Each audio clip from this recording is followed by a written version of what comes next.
নমস্কাৰ আপোনালোকক মোৰ ইউটিউব চেনেল ডিভাইন লাইফত মালিকক ভৰসা কৰি আপোনালোকৰ বাবে আজি ৰিডিং কৰিব লৈছোঁ।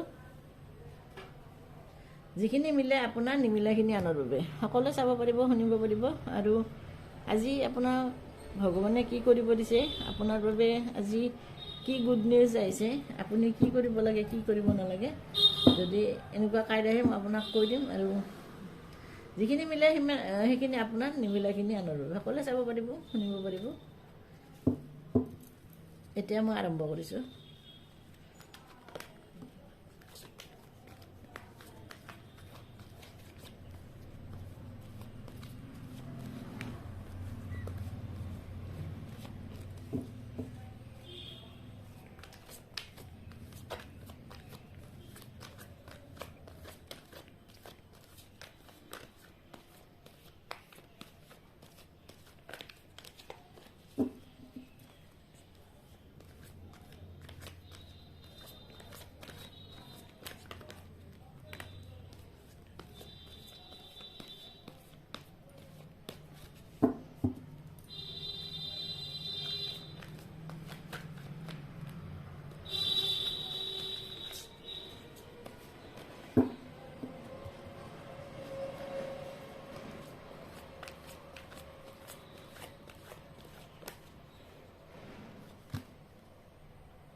প্ৰথমে মই ঠিক কৰি লওঁ, আপোনাক কৈ আছোঁ।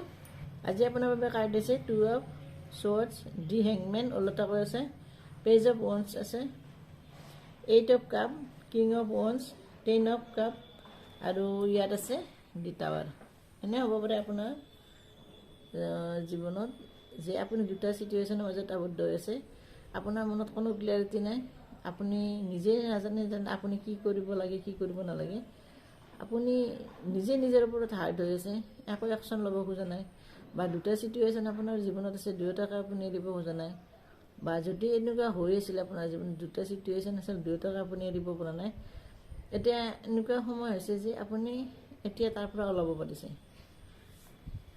বা এনেকুৱা হৈছে কি যেনে আপোনাৰ জীৱনত যি টাৱাৰ, মানে আপোনাৰ জীৱনত কিবা এটা শেষ হৈছে, আপোনাৰ জীৱনৰ মানে কিবা এটা খেলি মেলি লাগি যাব। আপুনি হঠাৎ এনেকুৱা এটা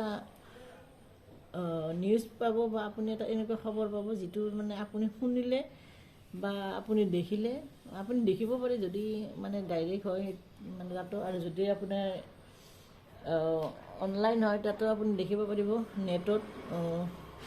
এনেকুৱা হ'ব যে আপুনি কিবা এটা বস্তু দেখিব বা শুনিব, তাৰপিছত আপোনাৰ জীৱনৰ মানে সেইটো আপোনাৰ ৰিভেল হ'ব কিবা এটা বস্তু আপোনাৰ ওচৰত। আৰু যদি আপুনি এই দুটা চিটুৱেশ্যনৰ মাজত আছিল, হয়তো সেইটোৰ ক্ষেত্ৰতো হ'ব পাৰে আপুনি যি মানে এৰিব পৰা নাছিল, আপুনি এইটো অহাৰ পিছত যিটো আপোনাৰ জীৱনৰ মানে সত্যটো আনি পেলাই আপোনাক আগত দেখাব বা আপুনি শুনিব, বা আপুনি তেতিয়া হয়তো আপুনি এনেকুৱা কৰিব যে আপুনি যিহেতু মানে ইনভেষ্ট কৰিলে, এৰি গ'লে, এতিয়া আপুনি সেই বিষয়টো এৰিব পাৰিব, সেই কণ্ডিশ্যনটো এৰিব পাৰিব, সেই পৰিস্থিতি এৰি আপুনি এতিয়া জীৱন জীয়াই থকাৰ বাবে নতুনকৈ ৰাস্তা কিবা এটা পাব, যাব। আৰু হয়তো আপুনি গৈছে, আপোনাৰ জীৱনত আমাৰ আহিছে, আপুনি দুটা চিটুৱেশ্যনৰ মাজত আছিল, তাৰে এটা শেষ হৈছে।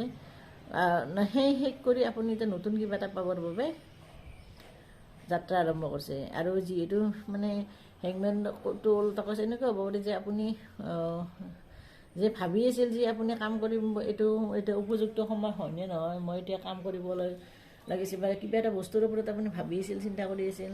আপুনি তাৰমানে এতিয়াও এনেকৈ ভাবি আছে যে মই মানে এতিয়া আপুনি একশ্যন ল'ব খুজিছে, কিন্তু আপুনি ভাবি আছে যে আপোনাৰ বাবে এইটো উচিত সময় নহয়, আপুনি হয়তো আৰু অলপ সময় অপেক্ষা কৰিব লাগিব, এনেকুৱা ভাবি আছে। কিন্তু আপোনাৰ বাবে এইটো উপযুক্ত সময় যে আপুনি যদি কিবা এটা কৰিম বুলি ভাবিছে, কিবা যদি কামত হাত দিব খুজিছে, ক'ৰবাত যদি আপুনি যাবৰ বাবে সাজু হৈছে, বা কিবা এটা নতুন শিক্ষা ল'বৰ বাবে আপুনি যাব খুজিছে, বা আপুনি নতুন কিবা এটা বিজনেছ ষ্টাৰ্ট কৰাৰ বাবে আৰম্ভ কৰিব খুজিছে,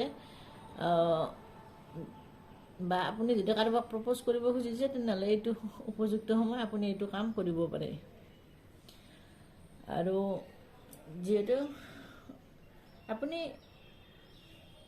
এজন মানে আপুনি সকলোৰে লগত বন্ধুৰ দৰে মানে মিলিজুলি থাকিব পাৰে। আপুনি বহুত দয়ালু মানুহ, একশ্যন অৰিয়েণ্টেড। আপুনি তাৰমানে যিটো কৰিম বুলি ভাবে সেইটো আপুনি কৰিব পাৰে।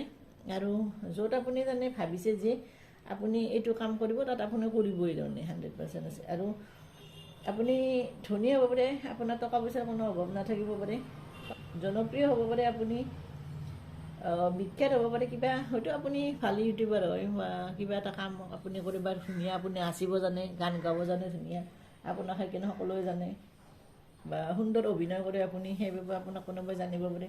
গতিকে এনেকুৱা হয়, আপুনি খুব দয়ালু মানুহ হয়। আৰু আনৰ কিন্তু কেতিয়াও বেয়া ভাৱ আপোনাৰ মনত নাহে। আৰু আপোনাৰ জীৱনত যদিও আপুনি বহুত ভাল মানুহ, আপোনাৰ বহুত মানে জনপ্ৰিয় আছে, কিন্তু তথাপিও আপোনাৰ মানে অলপ শত্ৰু আছে, আপুনি অলপ চাব। আপুনি যিটো কামত হাত দিছে বা কৰিব খুজিছে তাত আপুনি ছাকচেছ হ'ব পাৰিব। আপুনি মানে সেই কামটো আৰম্ভ কৰিছে, এতিয়া আপুনি তাৰ ফল পাব, আপোনাৰ জীৱন ভৱিষ্যত মানে সুন্দৰ হ'ব। আপুনি যি বিচাৰে তাকে পাব। আপোনাৰ যদি আপুনি মানে আপোনাৰ বিয়াৰ প্ৰস্তাৱো আহিব পাৰে, বা আপুনি কাৰোবাৰ বাৰ্থডে পাৰ্টিতে যাব পাৰে, মুঠতে কিবা এটা আপোনাৰ জীৱনৰ চেলিব্ৰেশ্যন আহিছে, সুন্দৰ হ'ব আপোনাৰ জীৱন। বা আপুনি যদি কাৰোবাক ভাল পায় বা বিয়া পাতে, তেনেহ'লে আপোনাৰ জীৱনটো ভৱিষ্যতটো সুন্দৰ হ'ব। বা কিবা কাম নতুন এটা আৰম্ভ কৰিলে তাত আপুনি ছাকচেছ হ'ব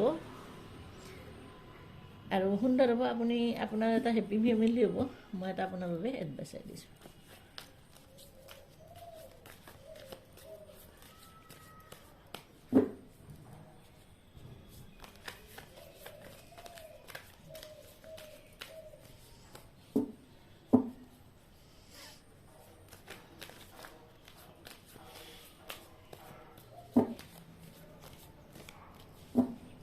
বহুত সময় হ'ল অহা নাই, মই নিজে লৈছোঁ আপোনাৰ বাবে, ওলাই নাই এতিয়া।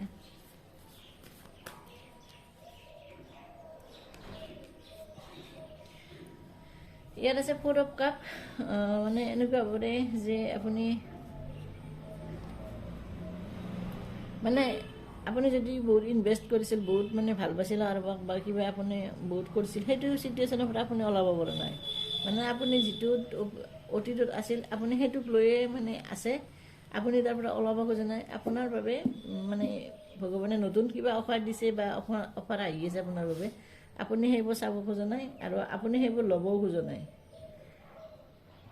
আপুনি এতিয়া ধ্যান কৰিব লাগিব। আপুনি তাৰ পৰা ওলাবলৈ হ'লে আপুনি কিবা অইন কামত বিজি হ'ব লাগিব, বা সেই দুখৰ পৰাই দুখ কষ্টক পাহৰি থাকিবলৈ হ'লে আপুনি বেলেগ কামত মানে হাত দিব লাগিব, বা তাৰ পৰা আপুনি অলপ ফুৰিব লাগিব, ঘূৰিব লাগিব, বন্ধুৰ লগত সময় কটাব লাগিব, তেতিয়া নিশ্চয় আপুনি পাৰিব।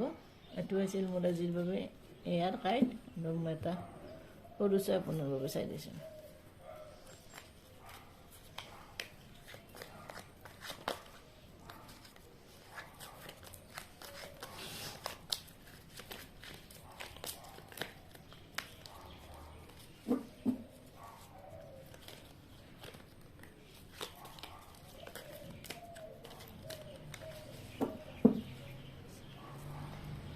So I am suffering in silence, please help me.